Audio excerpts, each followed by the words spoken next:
Hello, welcome to today's video. We are on page 221 of the Keyboard Musicianship, Book 1. This is applying substitute chords in accompaniment patterns. Okay, so once again, just as we were talking about at the beginning of the chapter, secondary chords include 2 supertonic, 3 mediant, and 6 submediant. Secondary chords can also be called substitute chords, or chords that replace other chords, the primary chords of one tonic for subdominant and then dominant. I suppose a subtonic or leading tone may also be counted as a secondary chord or a substitute chord. So we have here how effectively the mediant 3 chord becomes, how effective it becomes when used to harmonize the 7th scale degree in a descending scale line.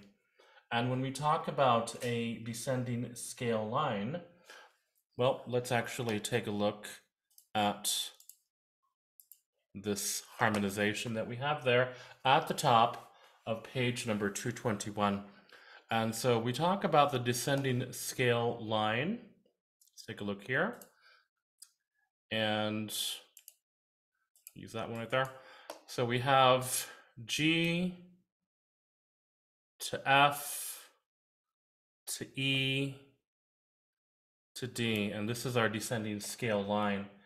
And the chords are 1, 3, 4, and 1. Let's go ahead and play that melody just as a line, as the melody for the top note of those triads.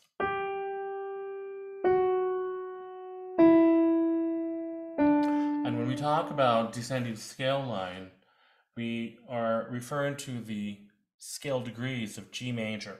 So 1, 7, 6, 5 are the scale degrees, but when playing them according to these chords here, they're going to become the following chords. 1, 3, 4, and then 1. Okay, so we haven't really talked much about melody and harmony, but when we harmonize melodies, it is important that we follow certain rules. For now, let's just understand that these harmonies here sound good when put together. It says here, generally, a 3 chord, in this case, B minor, would move to a 4 chord, and so it does there in voice leading rules. And it says here, practice the chord pattern several times before attempting the accompaniment on page number 221. So let's go ahead now and talk about the accompaniment of the finished melody. So this harmony that we had here up top, we want to become comfortable playing it just as chords. Try to follow the fingering as best as you can.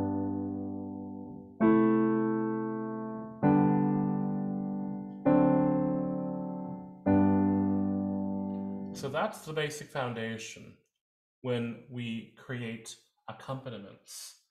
Notice that we're just playing chords. In the right hand, we consider what is the inversion.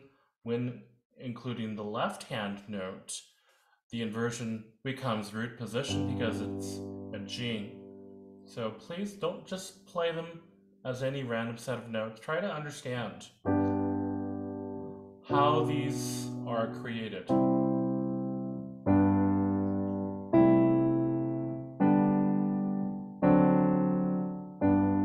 And then when we have the finished melody, we're going to play it thus. 1, 2.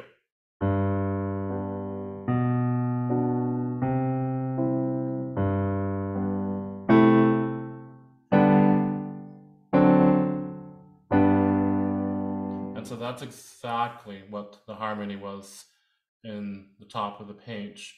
And we simply just changed to the rhythm. Let's go ahead now and play the melody. See if I can do this quickly enough. 1, 2. Oops, let's try that again. A little too slow. There we go. 1, 2.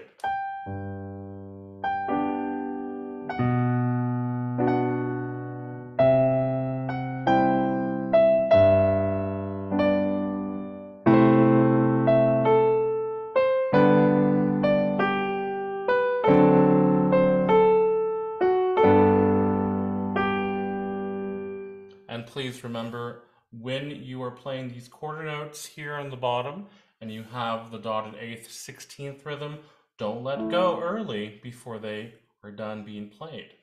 Okay, whatever depending on the melody is or the rhythm. Okay, so thanks, let's practice that and be prepared to play the accompaniment along with the recorded melody in your lesson. We'll see you next week. Bye.